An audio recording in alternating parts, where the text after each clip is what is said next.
Doctor, उनकी कैसी हालत है? आयुग्रोतोदुम अनिमाएस्ट स्पेसेस्ट। मतलब?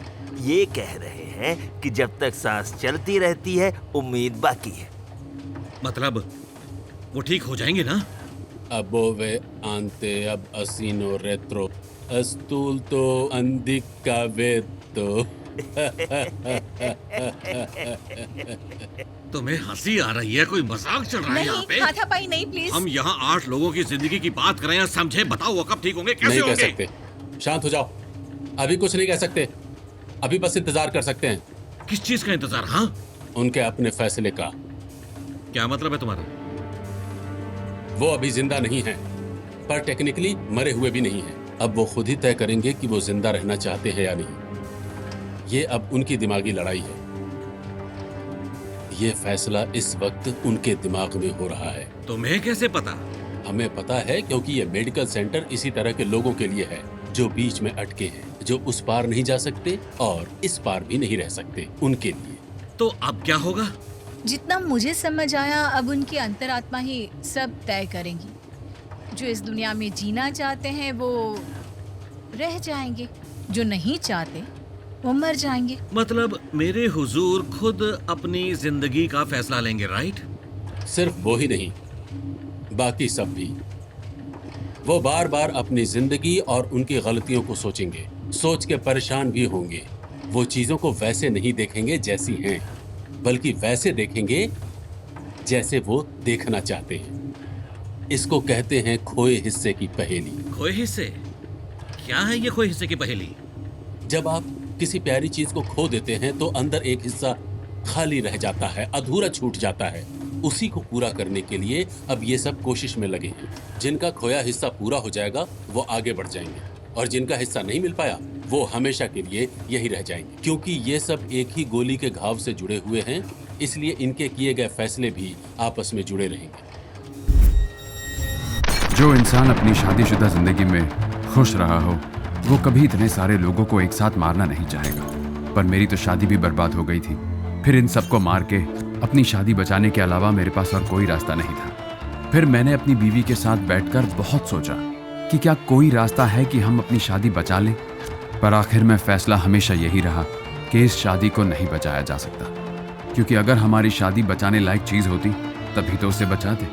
अगर मेरी माँ होती तो मुझे बताती कि मैं क्या करूं, पर शादी तो मेरे बाप की भी नहीं बची, वरना मेरे पास भी माँ होती। शादियों के इस नकली सिस्टम के बारे में इतना सोचने के बाद हम एक नतीजे पर पहुंचे और हमने फैसला लिया कि बड़ी मुश्किलों को निपटाते जाओ तो छोटी मुश्किलें अपने आप मिट जाएंगी।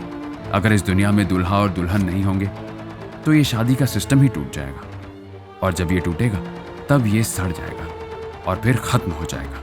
तब असली शादी का बंधन सिर्फ मन का बंधन रह जाएगा, और तब मेरे जैसे आशिकों का असली वजूद होगा।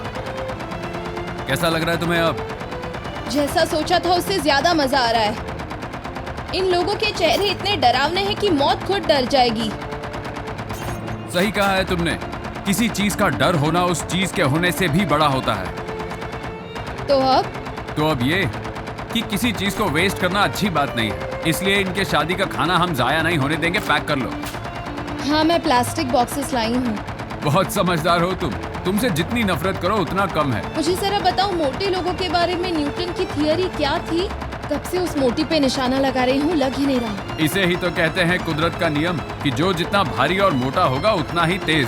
भालुओं को ही देख लो, तुमसे भी ज्यादा फास्ट तैर लेंगे। तो तैफूर, अब तुम कुदरत का छठा नियम भी सुन लो।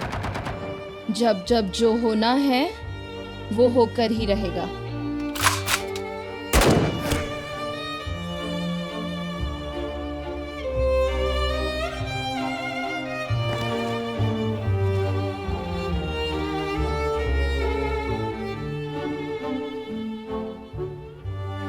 देखो, अपनी शादी बचाने के लिए हम किस मोड़ पे आ गए। काश ये पता होता हमारी शादी कैसे हुई। बंदूक की गोली की स्पीड 2800 किलोमीटर पर आवर होती है, आवाज की स्पीड से 2.5 गुना कम। पर अगर तुम्हारी किस्मत मेरी तरह फूटी है तो 8 ग्राम की तेज आती बॉल भी तुम्हारे सर पे 2800 किलोमीटर पर आवर की गोली की तरह लगेगी, और तुम्हें जरा भी सोचने का मौका नहीं मिलेगा। पर मुझे मौका मिला। अब मैं हर लम्हे को फिर से जी के देखूंगा। क्या होगा अगर मैं वो गलतियां ना करूं जो पहले कर दी, जैसा मैंने किया वैसे ना करता, जहां चला वहां ना चलता। तो क्या मुझे मेरा खोया हुआ वो हिस्सा मेलिस मिल जाती? मुकर्रम रुक जाओ मुकर्रम! मुकर्रम भाई इस स्पार्ता में हमारे हॉस्टल के नीचे रहता था। कभी जानवरों का डॉक्टर था पर शिकार भी करता था। अच्छा शिकारी था, उसका निशाना कभी नहीं चूकता था। पर घायल जानवरों से उसे प्यार था। खुद ही निशाना लगाता और मरहम पट्टी भी खुद ही करता। वो जानवरों के दर्द का कारण बनता और फिर उन्हीं को अपने साथ रखता। हम सब इसे कहते थे मुकर्रम का फितूर।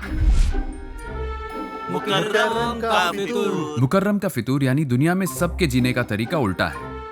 क्योंकि क्या दुनिया के हिसाब से जिए या अपने हिसाब से दुनिया बनाए? इस सवाल का कोई जवाब नहीं है। एक तरफ दुनिया और दूसरी तरफ इसके लोग। इन दो अलग सिरों के बीच के रास्ते में ही जीना पड़ता है और इसी रास्ते में हम सबको जिंदगी को ढूंढ निकालना पड़ता है। मुकर्रम जंगलों में जाकर जिन जानवरों का शिकार करता है उन्हीं को भरपेट खाना खिलाता है, उन्हें नहलाता है और उनकी देखभाल भी करता है।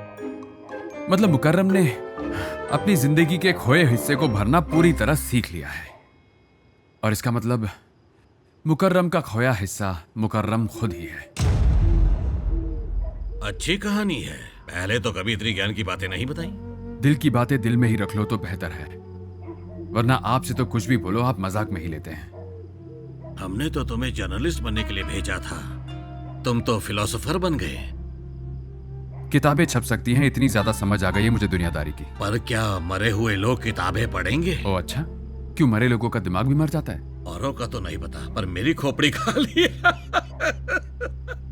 शुक्र है जिंदा लोग आपके जोक्स नहीं सुनते, वरना सुन के जरूर मर जाते। अपनी माँ को राम राम तो कह दो। मेलिस कैसी है? खुद ही उसे जाके पूछ लो ना।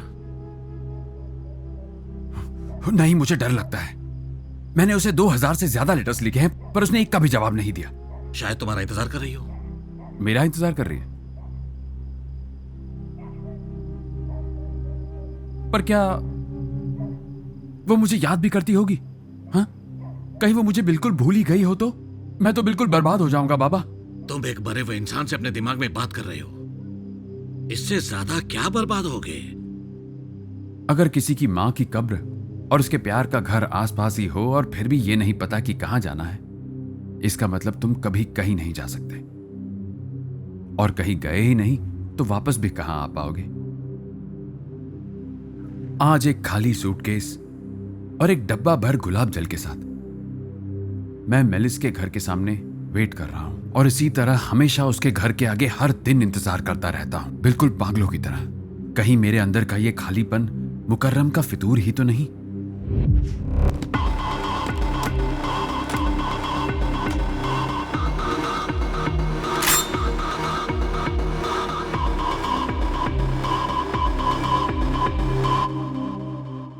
क्या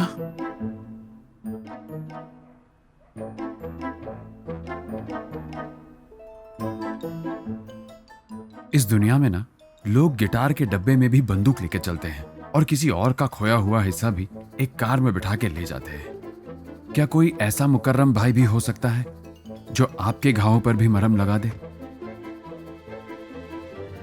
मुझे तो नहीं लगता।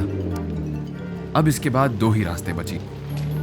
एक, अपने अंदर के खोए हुए हिस्से को पूरी तरह भुला दो और जिंदगी एक टीवी के डब्बे के दर्शक बने हुए गुजार दो और उसी डब्बे के सामने बैठे बैठे मर जाओ। और जब तुम मरोगे ना तो बाकी दर्शक तुम्हें अच्छे से पहचानेंगे, पर एक हफ्ते के अंदर अंदर भूल जाएंगे कि तुम कौन थे और तुम्हें कोई ऐसा भी नहीं मिलेगा जिसे पता हो कि तुम अब नहीं रहे।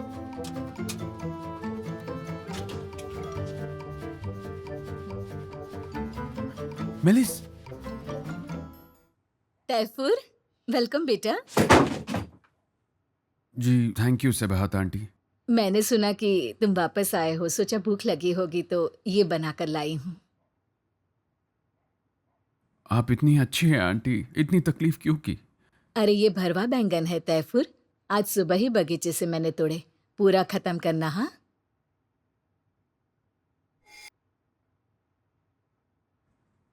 Thank you. या दूसरा रास्ता, तुम जहां से आए थे चुपचाप वही लौट जाओ, वो भी अपने खालीपन के साथ, और आजाद होने के तरीके अपनाओ। किसी ऊंची जगह से कूद जाओ, सर पे गोली मार दो, या फेनेरबासे को सपोर्ट करो, या फिर करेला, बैंगन, दूधी ऐसी कोई सब्जी खा लो, और फिर पूरा डब्बा भर के गुलाब जल पी लो। ओह मौत, मैं आ रहा हूँ। मेरी मौत सच हो गई। ये दर्द ही एक मौत का एहसास है। ये जिंदगी जीने का फैसला बुरा नहीं है, पर मैं आ रहा हूँ।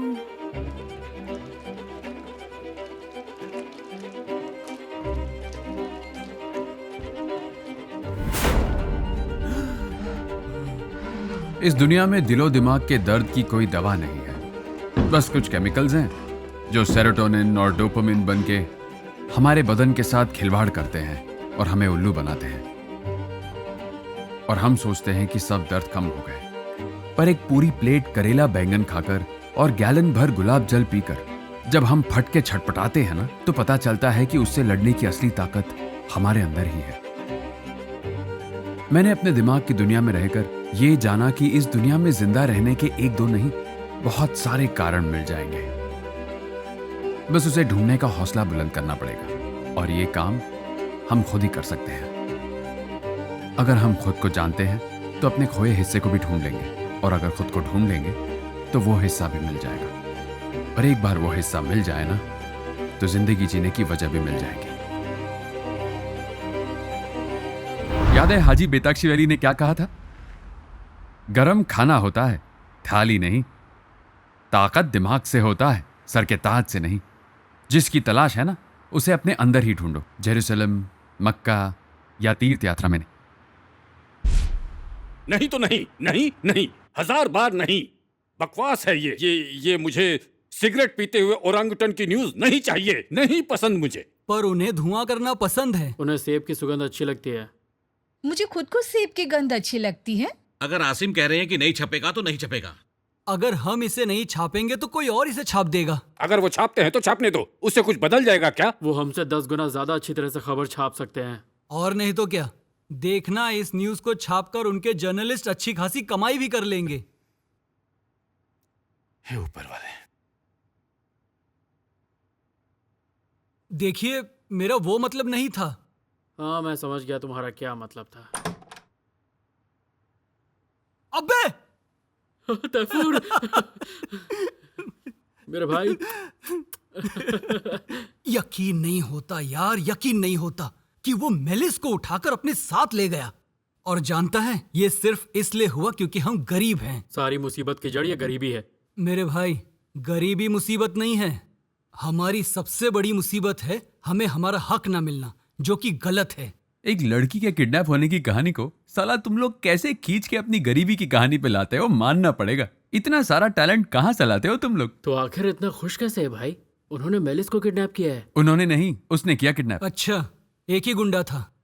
क्या बात है, गुंडा तो एक ही था, बस उसके पास तोप से भी बड़ी एक बंदूक थी। पर मेरे पास तुम लोग हो ना भाई। तो फिर क्या सोचा है, अब करना क्या है? तो मैंने सोचा ये है कि अच्छाई और बुराई के बीच का फासला सच और झूठ के फासले से कम नहीं होता है। क्या मतलब है इसका? हमें करना क्या है वो बता। हम अपनी इच्छाएं जरूर पूरी करेंगे, सब के सब। तैफूर, हम जा कहाँ रहे हैं? अपनी तकदीर खुद लिखने जा रहे हैं। वाह भाई वाह। तैफूर, हमें सच सच बताना, तुम इस पर्था में जर्नलिज्म की पढ़ाई करने गए थे या फिर स्पेन में लुक्खागिरी सीखने गए थे? अरे हाँ ना, मैं तो वहां भी जा सकता था। लो, कर लो बात। अबे ओए, रुक, 1 मिनट रुक, पहले मेरी बात सुन। हाँ बोलो। मैं क्या बोलूं, क्या बोलूं मैं, अब तुम ही बताओगे। हम यहाँ क्या करने आए हैं? हमें मेलिस को छुड़ाना है। किससे छुड़ाना है? वो गुंडा जिसके पास तोप जितनी बड़ी बंदूक है। वो गुंडा है? हाँ, गुंडा। मतलब खतरनाक सा दिखने वाला गंजा डरावना आदमी। टॉपिक से मत भटको। ठीक है, तो अब बताओ कि एक लड़की को गुंडों से छुड़ाने के लिए 3 बंदों के पास क्या होना चाहिए? पैसा। तो इसके लिए कहीं से तो शुरुआत करना पड़ेगा ना।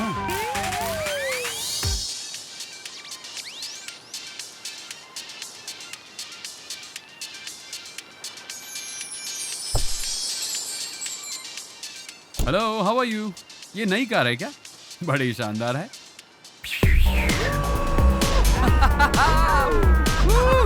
इस पागलपन में तो मुझे मजा आ रहा है मेरे भाई। अरे यार, अगर मुझे इस कार के बारे में पहले पता होता तो मैं घर की जगह इसी कार को लेने की सोचता। अबे भूल जाओ उसे मेरे भाई। ऐसा लग रहा है कि हम इस कार में उड़ रहे हैं।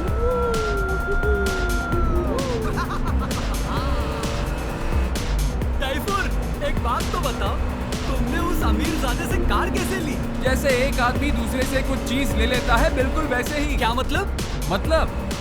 मैंने उसे कार वालों और बिना कार वालों के बीच का फर्क समझाया और बस उसने एक अच्छे इंसान की तरह अपनी कार शेयर करने को राजी हो गया। मम्मी ठंड लग रही है, हम हीटर क्यों नहीं जलाते? क्योंकि कोयला नहीं है। कोयला क्यों नहीं है? क्योंकि हमारे पास पैसे नहीं है। हमारे पास पैसे क्यों नहीं है? क्योंकि उन्होंने तुम्हारे पापा को कोयले की खान से निकाल दिया था बेटा। पर क्यों? क्योंकि वहाँ बहुत ज्यादा कोयला था।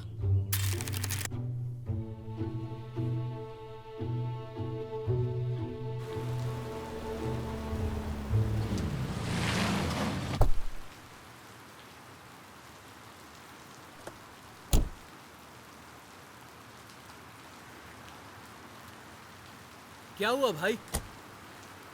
हम लोग यहाँ क्यों आए हैं? तुम लोगों को पैसे चाहिए या नहीं? हाँ, पर ये तो वृद्धाश्रम लगता है। अगर हम किसी बुजुर्ग को लूटेंगे तो बड़े शर्म की बात है। पैसे पाने में कोई शर्म की बात नहीं होती। पैसे ना होने में भी कोई शर्म की बात नहीं। पैसे हो या ना हो, शर्म तो वैसे भी होगी, उसे पैसे की जरूरत नहीं है। हाँ हाँ, वैसे भी इन्हें मोह माया पैसे वगैरह से क्या लेना देना है। भाई एक और बात बता देता हूँ मैं, बुड्ढों का कभी भरोसा मत करना। ये मौत को धोखा दे सकते हैं तो हम क्या चीज़ है। अब ये बात जान लो कि इस दुनिया में ना सबसे खतरनाक जगह है वृद्धाश्रम। जब तक ये वृद्धाश्रम दुखी बुड्ढों से भरे हुए हैं, तब तक ये बात साफ है कि इस देश में एंड में जाके सब सही नहीं होता। लोग अपने माँ बाप दादा नाना सबको जिंदगी के आखिर में घर से बाहर खड़े करते हैं और इस जेल में लाकर छोड़ देते हैं, और फिर दान पुण्य चैरिटी ये सब अलग से करते हैं। अजब नहीं तो क्या है इस दुनिया का दस्तूर। जरा सोचो, इन वृद्धाश्रम की दीवारों में तुम्हें चैन कहाँ मिलेगा। यहाँ तो वो लोग रहते हैं जिन्हें बाहर निकाल दिया गया क्योंकि वो बुढ़े हो गए हैं। 82 साल की उम्र में इन लोगों को ग्लास पेंटिंग्स और लकड़ी के खिलौने बनाना सिखाओगे, और वो भी उन लोगों को जो अपने बच्चों के बारे में सोच के चुपके से रोते होंगे, बिल्कुल दुखी होंगे। इस सच्चाई को जान लो ना तो एक खूबसूरत दुनिया फिर खूबसूरत नहीं रह जाएगी। कभी सोचा है? कभी सोचा है तुम लोगों ने कि तुम भी एक दिन उनकी जगह पे होगे और तुम्हारा बदतमीज बेटा, बेशरम बहू और आलसी बेटी अपने घरों में चैन से मजे से रह रहे होंगे? कभी सोचा है कि एक 90 साल के आदमी के साथ रहना कैसा होगा? बताता हूँ। हर पल तुम दोनों बैठ के ये सोचते होगे कि वो कौन होगा जिसे मौत नसीब होगी और उसका टाइम आकर वो निकल जाएगा। वाह भाई, मैं तो ये सोच रहा हूँ कि क्या मिला हुआ था उस भरुआ बैगन में। तुम बताओ, क्या मैं गलत बोल रहा हूँ? नहीं, तुम बेवकूफ हो। बेवकूफ हूँ लेकिन गलत नहीं। पता नहीं तुम क्या बोल रहे हो। अभी हम क्या करेंगे यार? हमें मेलिस को उस गुंडे से बचाना है कि नहीं, बताओ यार। ऑल राइट, अब ये बताओ आगे हमें करना क्या है? हेलो, आकिफ जीवाना जी बात कर रहे हैं? Good evening sir. सर, मैं वृद्धाश्रम से बोल रहा हूँ। आपकी माताजी मरने वाली हैं। आपको यहाँ जल्दी आना चाहिए सर, उनकी आखिरी घड़ी है जी। 4th floor 11 number. जल्दी आइएगा सर, यहाँ के लिए निकल रहा है।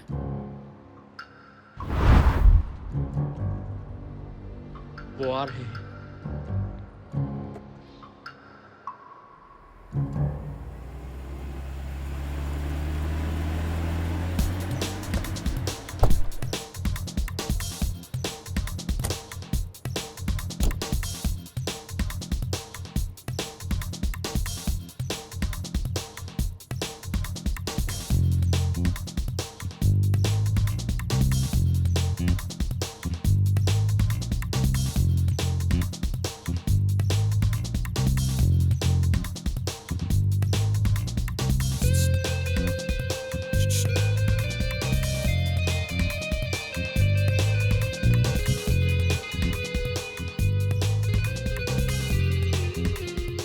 मुझे नफरत है उन लोगों से जो बिना सोचे समझे अपनी माँ को वृद्धाश्रम में भेज देते हैं। और वो नफरत दया में बदल गई जब से मैंने उनके कुछ पैसे चुरा लिए। और इसी से मैं अपने खोए हुए हिस्से मेलिस को ढूंढने की हिम्मत जुटा पाया। पर किस्मत को तो देखो, कितने खुशनसीब है ये लोग। एक तो जब अपनी माँ को जिंदा देखेंगे तो कितना खुश होंगे, और दो मेरे और मेलिस की प्यार की मदद कर रहे हैं। मेलिस, जिसे मैं ऐसे चाहता हूं जैसे दूध वाला गाय को। दूध वाले की दुनिया बसती है उसकी गायों में और मेरी मेलिस में। मैं भी उसे चाहता हूं जैसे वो मेरे जीने का जरिया हो। उसके प्यार की शिद्दत मेरे लिए मौत के वजन से कहीं ज्यादा है। और जब आपको मौत का वजन कम लगने लगे ना, तो अच्छे बुरे की समझ भी पता नहीं कहां चली जाती है। तो अब जो मैं कर रहा हूं वो चोरी नहीं, बस कुछ फेरबदल है जो इस वक्त बहुत जरूरी है। अगर इसे गुनाह समझूंगा ना तो इस रास्ते चल भी नहीं पाऊंगा। पता नहीं कहां से, पर कहीं तो पढ़ा था कि ग्रीस के एक महान फिलोसोफर ने यह कहा था कि मंजिल और उसका आगाज दोनों एक ही होते हैं। मेरे डैड हमेशा कहा करते थे कि मंजिल तक जाने का कारवां खुद मंजिल ही तो होता है। शायद वो ये कहना चाहते थे कि एक बार किसी मकसद के लिए सफर पे निकल पड़ना काफी होता है। इससे फर्क नहीं पड़ता कि मंजिल मिलेगी या नहीं, जरूरी है सफर पे निकल पड़ना। और मैं अब निकल पड़ा हूं। तलाश अपने खोए हुए हिस्से मेलिस की, और हाँ, खुद की भी। जानते हो दोस्तों, चोरी करना बिल्कुल कबाब बनाने जैसा है।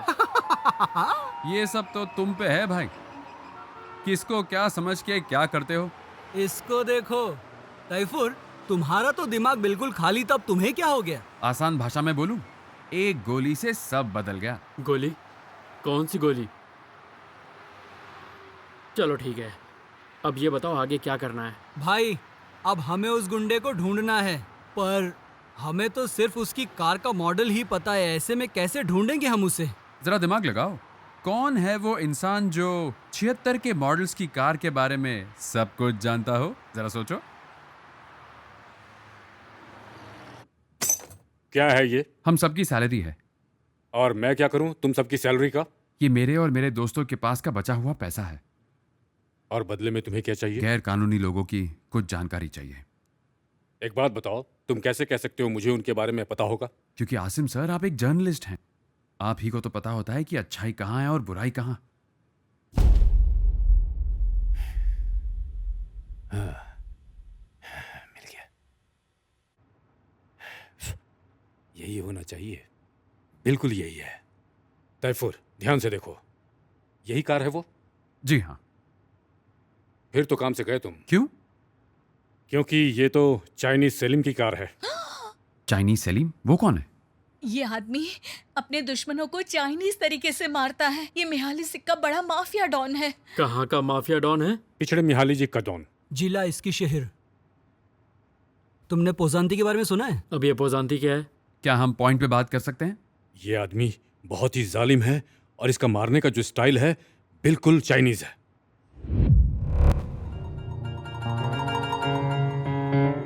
अरे ये खेल तो हमने बचपन में बहुत खेला है। नहीं। भाई ये बताओ, वो आदमी क्या चाइनीज सेलिम जैसा दिखता था? हाँ, बिल्कुल उसी तरह जैसे मैं दिखता हूँ नेगडेड बुरू की तरह। क्या बोला, किसके जैसे दिखते हो तुम? हाँ, तुम लोग लकी हो, अब ये कार उसके पास नहीं है। ये खबर पक्की है? हाँ, चाइनीज सेलिम ने अपनी कार किसी को दे दी है। अच्छा, किसे दे दी? कौन है ये? देखो। नहीं।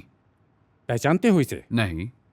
तो मतलब मैं इसे पहचानता नहीं हूँ, पर इसी ने मेलिस को किडनैप किया। जेम, ये हमें उल्लू तो नहीं बना रहा है? कुछ कह नहीं सकता।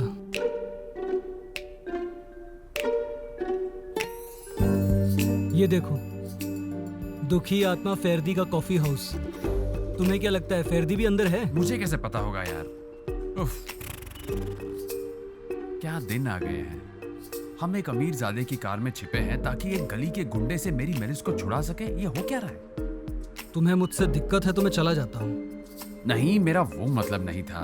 मैं तो बस ये बोल रहा हूँ कि इस शहर की हवा लगने से बेचारे भोले भाले लोगों का कितना नुकसान हो जाता है। लोगों का गुंडे बन जाना, फर्दी का दुखी आत्मा बन जाना, लड़की का किडनैप, ये सब कुछ हो क्यों रहा है? ये सब कुछ इस शहर की वजह से है, और क्या हो सकता है? ये सब कुछ यही होता है, गांव में नहीं। जरा सोचो यार, एक छोटे से आदमी के पास इतनी बड़ी बंदूक कैसे?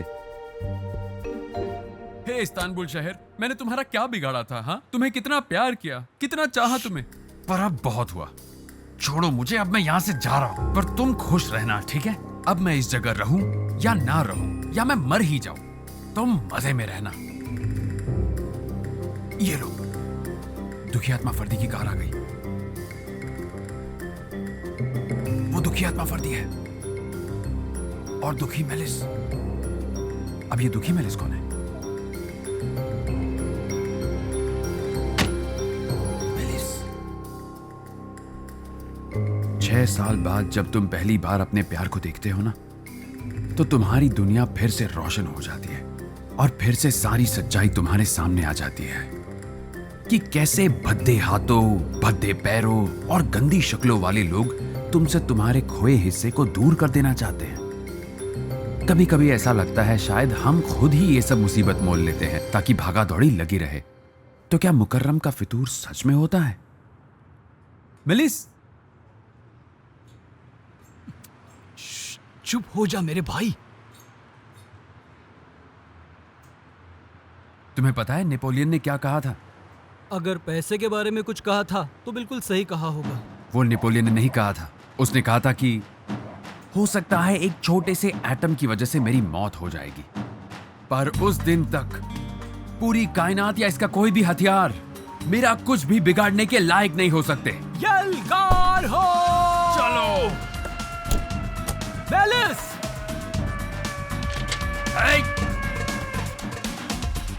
मेलिस, क्या हो रहा है यहाँ पे?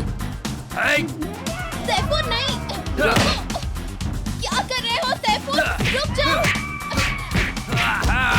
तैफूर रुको! बहुत हुआ, छोड़ दो उसे। इसे ले जा यहाँ से भाई, भाग जा यहाँ से। तैफूर रुक जाओ तैफूर, क्या कर रहे हो तुम? रुक जाओ तैफूर। मैंने तुम्हें बहुत मिस किया मेलिस। तैफूर आराम से। क्या तुमने भी मुझे मिस किया मेलिस? बोलो, मिस किया? हाँ बाबा, प्लीज रुको रुको, रुक जाओ तैफूर। अच्छा, कोई भी एक नंबर सोचो। क्या? कोई भी एक नंबर सोचो। तैफूर तुम पूरे पागल हो, पागल। हाँ ठीक है, मैं पागल हूँ और तुम समझदार हो, ठीक है? खुश। अब एक नंबर सोचो, सोचो। हाँ ठीक है, सोचती अब हूँ। उसमें 8 मिला दो। हाँ फिर? सही है, अब 3 और मिला दो। ओके बाबा, मिला दिया, अब क्या करूँ? अब उसमें से 6 कम। हाँ बाबा, कर अब दिए। सबसे पहले वाला नंबर हटा दो। क्या? सबसे पहले वाला नंबर हटा दो, हटाओ हटाओ। ठीक है, वो भी क्या, आगे बोलो। ठीक है, अब उसमें 1 मिला दो, मिलाओ। ठीक है, कर दिया। अब ये हाँ। मैच बंद कर दो तैफूर। बस बस, हो ही गया। अब 6 हटा दो, जल्दी हटा दो। किया बाबा। अब उसे स्क्वायर करो और 2 से मल्टीप्लाई। तैफूर अब ये बहुत हुआ। किया कि नहीं? बस कर दो तैफूर। अब उसमें 12 और मिलाओ। ओके, कर दिया। अब 1 और 5 से मल्टीप्लाई करो। ओके, किया। गुड, कुल 450 हुए ना? हुए कि नहीं? हाँ, बहुत अच्छे तैफूर, बहुत अच्छे। सही जवाब। अब बस करो प्लीज। तुम्हें पता था कि एक कार बदल भी जाती है? वाह, क्या बात कही है तुमने तैफूर, वाह। इसे खोलूं क्या? करो करो, अभी के लिए करो, पर प्लीज रुक जाओ अब, प्लीज। बस करो, क्या कर रहे हो तैफूर? तुम क्या कर रहे हो तैफूर? हाँ, क्या कर रहे हो तुम ये? तुम्हें बहुत याद किया मेलिस, क्या गलत किया मैंने? उस गरीब बेचारे ने तुम्हारा क्या बिगाड़ा था तैफूर, बताओ। कौन गरीब? वो दुखी आत्मा फर्दी। हाँ, क्या तुम जानते भी हो वो कौन है? हाँ जानता हूँ, वो उस डॉन सलीम का गुंडा है। बक्से में बड़ी बंदूक लेके फिरता है, पता है तुम्हें? अरे मेलिस, मेलिस रुको, रुको मेलिस। मेलिस, कहाँ जा रही हो तुम? तैफूर सुनो, वो एक म्यूजिशियन है, मुझे इंटरनेट पे मिला था, उसे मेरी आवाज़ अच्छी लगी थी। मुझे किसी संगीतकार से मिलाने जा रहा था। इस कॉफ़ी शॉप में उसका आना जाना रहता है, इससे ज़्यादा कुछ नहीं है। ये कहानी थोड़ी सुनी सुनी नहीं लग रही मेलिस? देखो, तुम्हें कुछ भी याद नहीं है तैफूर। हो क्या रहा है ये?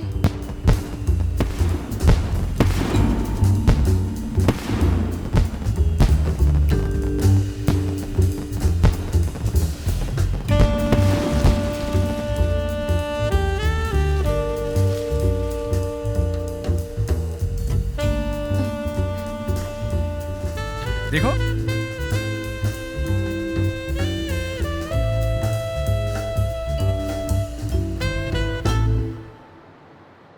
तैफूर, वो लड़की कौन है? वो तुम हो मेलिस? क्या मतलब तुम्हारा? वो कौन है तैफूर? हाँ? अरे ये कौन है? अरे वो मेलिस की फोटो मिली नहीं तो मैंने उसके जैसी दिखती हुई लड़की लगा दी। क्यों, है ना सेम टू सेम? फू।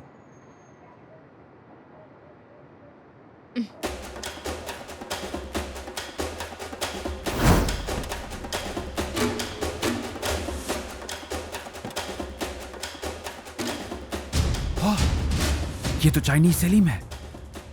तुम लोग क्या कर रहे हो यहाँ हैं? वो मैं अपनी गर्लफ्रेंड के साथ घर बसाने की कोशिश कर रहा था और बस इसीलिए उसे प्रपोज कर रहा था। मेलिस, क्या हुआ?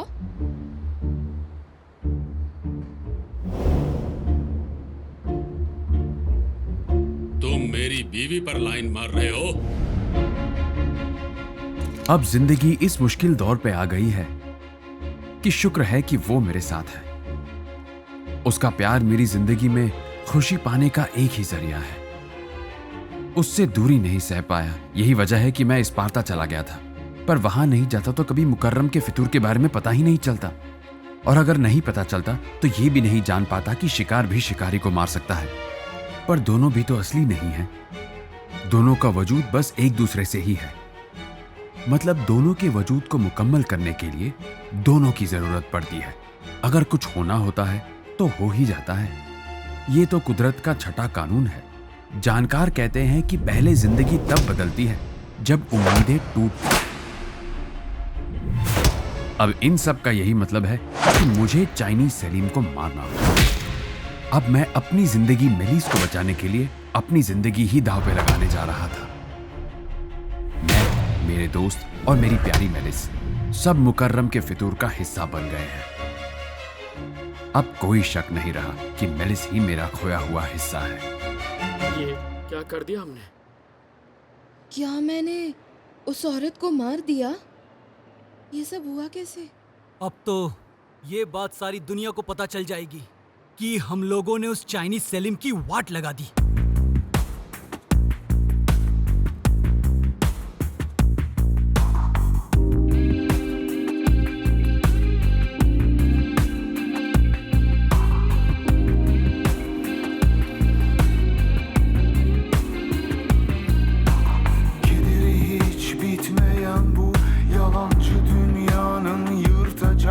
Kefeni olmayan garibanlarla dolu morarmış fakirhanelerin. Sevdiğimin gözlerindeki ormanlar dolusu kaplanın. Çığlığından da şefkatli, dan da yeşil, dan da temiz yağmurlarla defaten yıkayarak ve hesabını vererek içtiğim bir yudum su, biçtiğim tek buğdayın, göçtüğüm memleketim. Ve dahi ben hiç miyim şimşeklerini toplumun, olanca yılımıyla şakaklarında soluyan soylu beygirlerin gümüş nalları çerçevesinde ve her cephesinde, İtlerinin titreyerek öldü, atlarının şahlanarak soldu, etlerinin birbirine şıkır şukur vurdu. Bu karanlık, bu nadan, bu sonsuz sayıdaki usturupsuz binadan ve içleri binalarla dolu pörsütülmüş insandan mürekkep bu soysuz şehirde ah ederek, vah ederek, cahil gibi inleyerek atlas bir yorganla içine... malice और मेरी शादी एक परियों की कहानी जितनी खूबसूरत थी। रंगीन सा माहौल, बंदूकों की आवाज, हवा में उड़ते डॉलर्स और शैंपेन। मुकर्रम का फितूर शायद काम आ ही गया। मुझे मेरा खोया हिस्सा मिल गया था और अब सब ठीक होने वाला था। पर कुछ ठीक नहीं हुआ। पूरे 47 घंटे बाद ही हमारी शादी एक मर चुके मुर्गे की लाश की तरह हो गई थी, बिल्कुल खत्म। जो अपना लेग पीस आसपास के लोगों में बांट के शहीद होके शांति से मर गया था। मेलिस और मैं उस मुर्गे के कटे हुए पंख जैसे थे। हम दोनों एक दूसरे का साथ ये सिर्फ बोलने तक ही रह गए थे। यहां पे तो कुछ और ही चल रहा था। पूरा घर रिश्तेदारों से भरा हुआ था और रिश्तेदार ना शादी की बैंड बजा देते हैं और तुम बस छत देखते रह जाते हो। ये खून चूसने वाले शादी के 3 दिन बाद ही होने वाले बच्चों के बारे में पूछना शुरू कर देते हैं, लेकिन बच्चे पैदा करने के लिए 1 मिनट भी नहीं देते। ये तो चाहते ही हैं कि मैं इनके सामने ही बच्चों की तैयारी शुरू कर दूं और सबको दिखाऊं कि ये देखो, मैं अब पति बन चुका हूं। क्या खाना बनाती हो यार तुम? कितना अच्छा अंडा उबालते हो, वाह। हमारी प्रॉब्लम क्या है? अकेले छोड़ दो भाई, जाओ यहां से।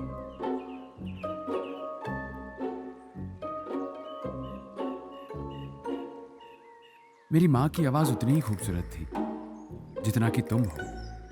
वो हमेशा मेरे लिए गाती थी। हमें किस करना चाहिए?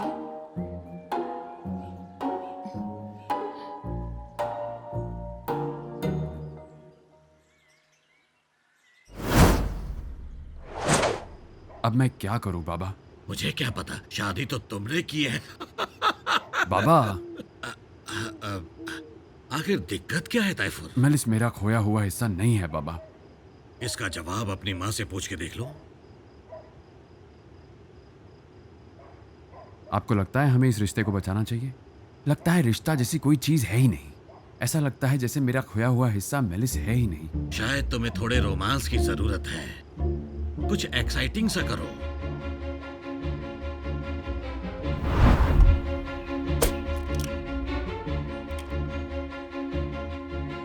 और इस तरह हमने अपनी शादी को बचाने का सोचा।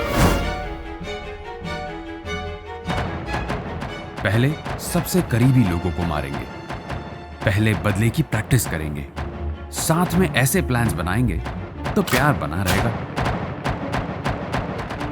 फिर दूसरा कदम लेंगे और टर्की को मिलके खाएंगे। दुनिया के सारे दुल्हा दुल्हन आज के बाद से हमारा खौफ खाएंगे। और इस तरह हम दुनिया से शादी का सिस्टम ही खत्म कर देंगे।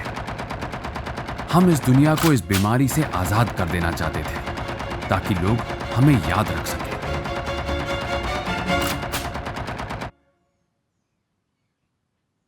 पर ऐसा नहीं हुआ।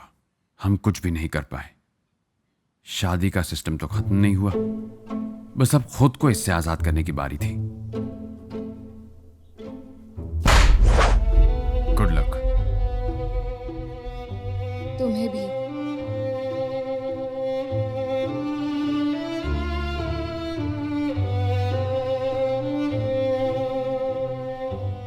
तुमने गलत किया।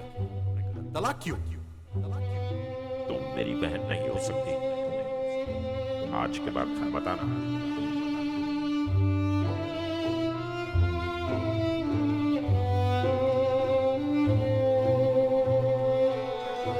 पता है, ऐसा लग रहा है जैसे मैं मर चुका हूं। थोड़ा सा सर ऊपर करूंगा तो शायद अपनी ही कफन को छू लूंगा। जानता हूं तुझ पर क्या बीत रही है, लेकिन रोज हजारों लोगों का तलाक होता है मेरे भाई। सच? मुझ तो ये सब नॉर्मल है। चलो शुक्र है। ओह शुक्र है, शुक्र है। मुझे कभी हजारों लोगों की परवाह नहीं थी, कभी नहीं थी। तलाक हो जाना भी मेरे दुख का कारण नहीं था, पर इतना टाइम भी नहीं मिला कि मैं और मेलिस एक दूसरे को किस भी कर सकते थे यार। मेलिस को पाकर भी सब कुछ खोया खोया सा था, पता नहीं। तुम एक बार जाके उससे बात करके क्यों नहीं देखते? कोई ना कोई रास्ता होगा जरूर तैफूर। अपनी खुशहाल जिंदगी को इस तरह खत्म करना ये अक्लमंदी नहीं है। सैम कुछ समझ नहीं आ रहा। समझ ले, तू ज्यादा भावुक हो रहा है, समझा? उसके लिए इतना परेशान मत हो। तू बता मेरे भाई, मेलिस के लिए हमने क्या कुछ नहीं किया। जितनी हमसे हो सकती थी हमने उतनी कोशिश की, पर क्या फायदा हुआ? वो चाइनीज सलीम, वो तो हाथ धो के हमारे पीछे पड़ गया।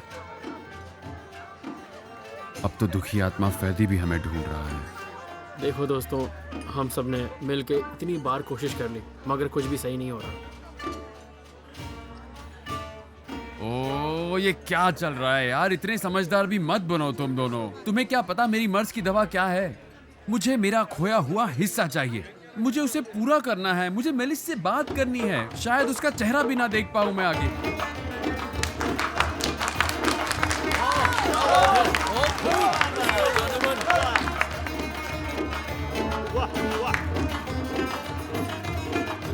मेलिस,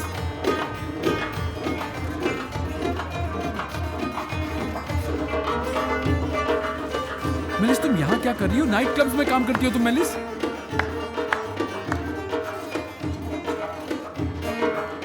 मेलिस, मुझे पहचाना क्या? 76 मॉडल वाली दुखी आत्मा फर्दी। तेरी तो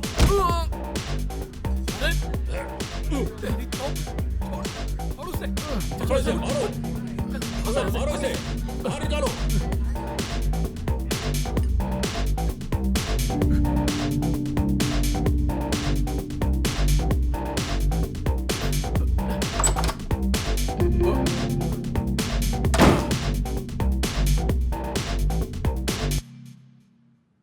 अरे बाप रे, क्या हुआ? खुद देख लो इनको, ये तो कैदियों जैसी लग रही हैं। नहीं, ये तो सरासर गलत है। अब इसको क्या हुआ है?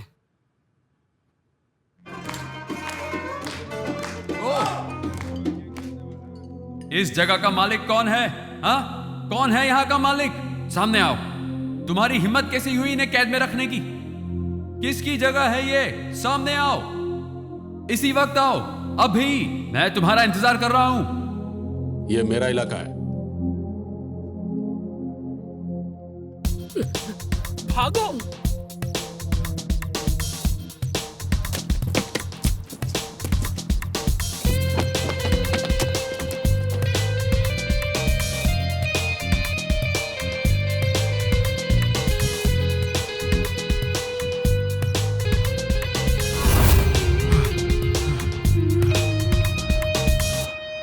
ओ, सब बर्बाद हो गया। मेलिस एक नाइट क्लब में गाना गाती है। ये तो फरहद गौसर के डॉक्टर होने से भी बुरी खबर है। एक मिनट यार, कम से कम एग्जाम्पल तो ढंग के दिया करो। भाड़ में जाए तेरा ये एग्जाम्पल। हमें इन सब औरतों को बचाना होगा। शायद मेरा खोया हुआ हिस्सा सिर्फ मेलिस ही नहीं, इन सब लड़कियों को अपनी जिंदगी वापस देना है। हाँ, यही सही है। यही मेरा अधूरा हिस्सा है और मैं उसे पूरा करके ही रहूंगा। फिर ये भी मेरी तरह पूरी हो जाएंगी। बस।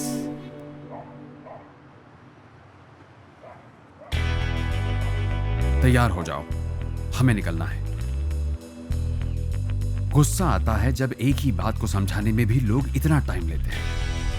एक ही बार में समझा दो यार, ताकि थोड़ा टाइम बच जाए। उस टाइम में थोड़ी नींद ही कर लो। अच्छा, शायद नहीं होगा। अब मुझे समझ आया कि खोया हुआ हिस्सा सिर्फ एक हिस्सा नहीं, हमारा खोया हुआ हिस्सा शायद बहुत से टुकड़ों का एक रूप है। जैसे कोई पजल गेम, जैसे खुद एक इंसान। हम इंसानों के भी बहुत से टुकड़े हैं जो जोड़ना पड़ता है। जब खुद पे गौर करो ना, तो पूरी बात समझ आती है।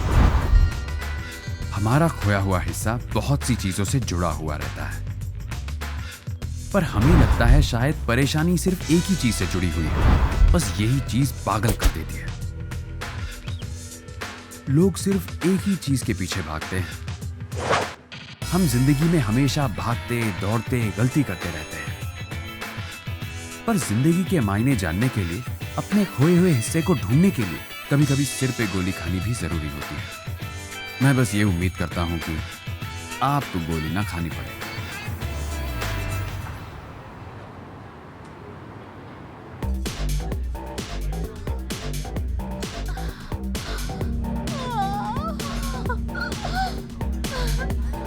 मैं सपना तो नहीं देख रही, ये नाइट क्लब है क्या?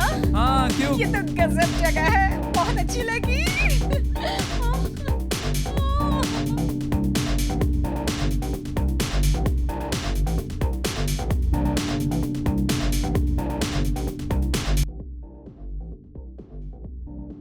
लड़कियों लड़कियों, मैं तुम्हें बचाने आया हूँ, चलो जल्दी। बाहर एक बस तुम्हारा वेट कर रहा है, जल्दी जाओ, बैठो उसमें, बैठो, भाग के निकल जाओ। किस चीज का इंतजार कर रही हो? निकलो यहाँ से। तैफूर, मेलिस, तुम क्या कर रहे हो यहाँ? मेलिस, मैं ना तुम्हें बचा लूंगा, आजाद कर दूंगा और अपना जो खोया हुआ हिस्सा है ना वो तुम्हें दे दूंगा। मेलिस, तैफूर पागल हो गए हो क्या? क्या बोल रहे हो तुम? हम क्यों भागेंगे? पर मेलिस, मैं... तैफूर देखो, हम यहाँ काम करते हैं, ठीक है? मैं सिंगर हूँ, स्टेज पर गाती हूँ और ये सब मेरे दोस्त हैं, और तुम निकलो यहाँ से, समझ गए? हाँ मेलिस। तैफूर, यहाँ काम करना पूरी तरह से हमारी मर्जी है। यहाँ हम सब खुद की मर्जी से आते हैं। शायद इससे अच्छा भी कोई स्टेज होगा, पर हम यहीं खुश हैं। तुम जब देखो गलत ही समझते हो तैफूर, पहले सोचा करो। ऐसे क्यों देख रहे हो मुझे?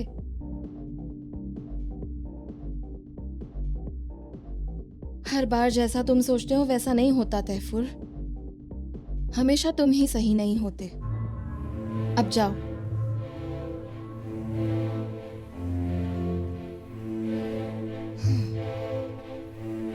फ्रांस में एक किंग थे, किंग रिचर्ड। उन्हें सिर्फ फ्रेंच आती थी, इंग्लिश तो बिल्कुल भी नहीं आती थी। उन्होंने क्रूसेडर की फौजों के साथ जेरूसलम पर चढ़ाई कर दी। वहां उसे सलातिन एयूबी मिला। जेरूसलम सलातिन एयूबी की जमीन थी और वो उसे किसी को नहीं देना चाहता था।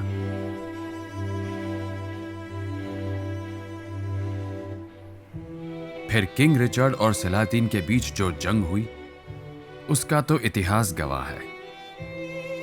रिचर्ड ने हमला किया, सलातिन ने मुकाबला किया और युद्ध के अंत में रिचर्ड की फौज टूटने लगी।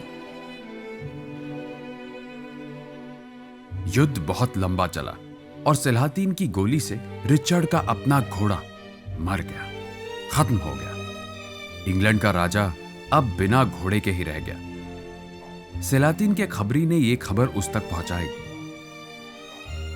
आपको लगता होगा कि सलातिन ये सुनकर शायद खुशियां मनाया होगा, पर ऐसा कुछ नहीं हुआ। सलातिन ने युद्ध के बीच में रिचर्ड के लिए 4 नए घोड़े भेजे, क्योंकि रिचर्ड उसकी जमीन पे आया हुआ एक मेहमान था। वो उसका अपमान नहीं करना चाहता था। सलातिन एक योद्धा था जो बिना घोड़े के दुश्मन से कैसे सामना करता। अब याद नहीं आ रहा कि ये कहानी मैं क्यों सुना रहा था। शायद मैं खुद को सलातिन सा महसूस कर रहा हूं, पर इससे कोई कहानी नहीं बनती। अगर मैं खुद को रिचर्ड समझता हूं, फिर भी कहां कहानी बनती है। वो तो योद्धा था। शायद मैं रिचर्ड का मरा हुआ घोड़ा हूं।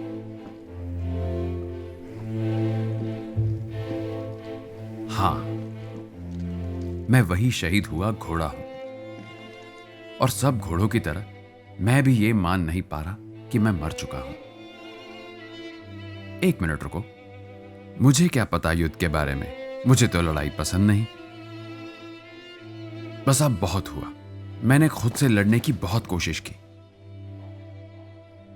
अब इससे पहले कि करेला बैंगन खाने की नौबत आ जाए, मैं मैदान छोड़ देता हूं।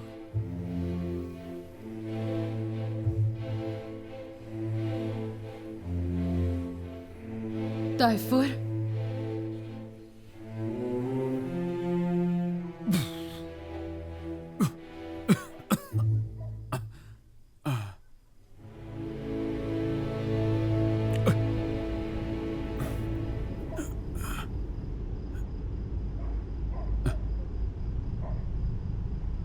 माँ, वेलकम बेटा।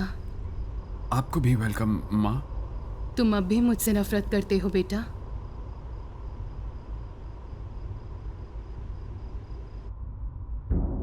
तैफूर बेटा, तुम मानोगे नहीं, पर मैं एक सिंगर हूं जो इस स्टेज पर गाती हूं। मुझे पता है माँ। तैफूर, यहाँ पे काम करना, यहाँ पर गाना गाना मेरी मर्जी है। मैंने सिर्फ और सिर्फ अपनी मर्जी से ये काम चुना है। मैं बहुत अच्छी सिंगर नहीं हूँ, ज़्यादा पैसे भी नहीं मिलते। शायद इससे अच्छे स्टेजेस भी होंगे, पर मैं यहाँ खुश हूँ, बहुत ज़्यादा। तुम जब चले गए थे तब से मैं यहीं पर हूँ बेटा। मैं हमेशा सोचता था कि शायद मेरे माँ बाप किसी शादी में हुई बंदूक की फायरिंग से चल बसे थे, पर इतने बड़े झूठ पे क्या यकीन करना। इससे भी बड़े बहुत से झूठ हैं जो मेरे लिए अब बहुत बड़े सच बन गए हैं। तैफूर, कोई बात नहीं, तुम मेलिस के घर जा सकते हो और अगर तुम चाहो तो मैं ले जा सकता हूँ। वासिफ बाबा, अब मैं इस झूठ पे कभी विश्वास नहीं करूंगा। अरे तैफूर बेटा, सुनो मेरी बात, रुको तो सही।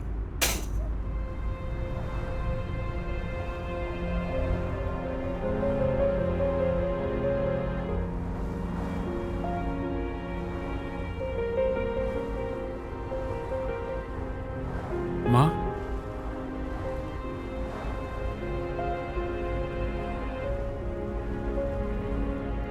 माँ, जैसे जैसे मैंने उन छोटे छोटे झूठों को सच माना, मैंने हर बार एक एक करके अपना एक हिस्सा खो दिया।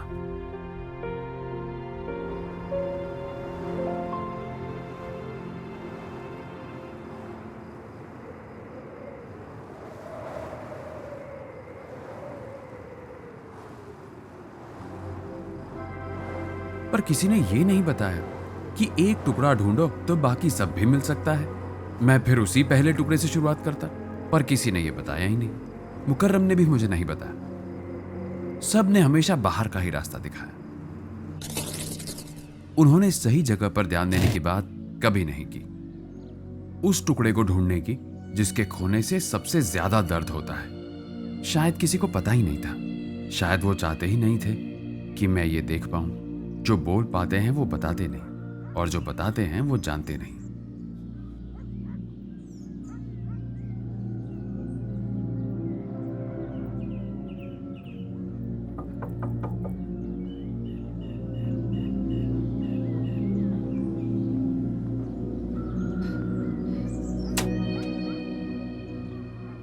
तैफूर, मेलिस, कैसी हो तुम? मैं ठीक हूँ। तुम तो बूढ़ी होकर भी खूबसूरत ही लगोगी मेलिस। तुम तो 65 की होके भी एक खूबसूरत परी की तरह ही लगोगी, सच कह रहा हूं।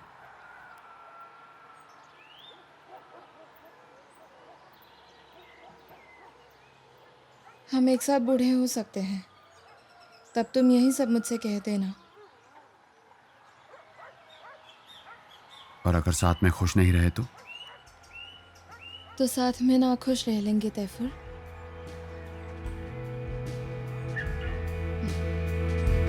Bir rüya gibi içinde dalıp çıktı.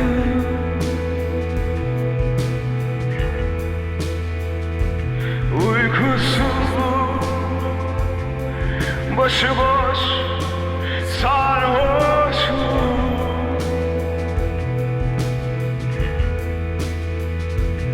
Yok olmak için nefesim bana bir dost gibi.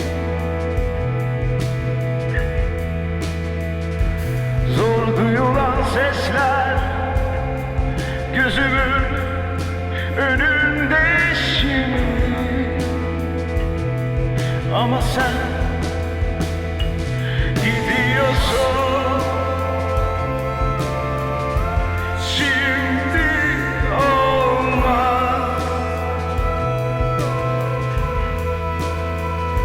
Yanımda kal.